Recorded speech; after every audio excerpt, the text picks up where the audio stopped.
So we do run the 3 copies of Dino, the 2 Zawilus, the 2 copies of Hydreigon EX, and this is going to be our main attacker for this deck with the Crashing Headbutt. You can do 200 base damage and then discard the top 3 cards of your opponent's deck. As well as we do have the Obsidian, where you can do 130 base damage to active, as well as choose 2 of your opponent's bench Pokemon and do 130 damage to each of them. So it'll be pretty easy to take some one-hit KOs, since it's pretty hard to protect your bench right now with Manaphy having rotated out already in the game. And then we do run the 2 Pidgey, the 1 Pidgeotto, and the 2 Pidgeot EX for some support for this deck with the ability Quick Search. Once per turn, we can search out our deck for any card and put it into our hand.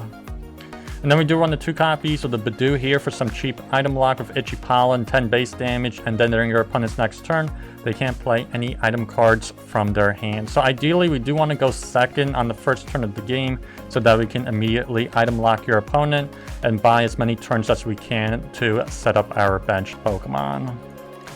And then lastly, we do run the 1 copy of the new Lily's Clefairy EX as a Dragon type counter with the ability Fairy Zone. The weakness of your opponent's Dragon Pokemon is now Psychic type.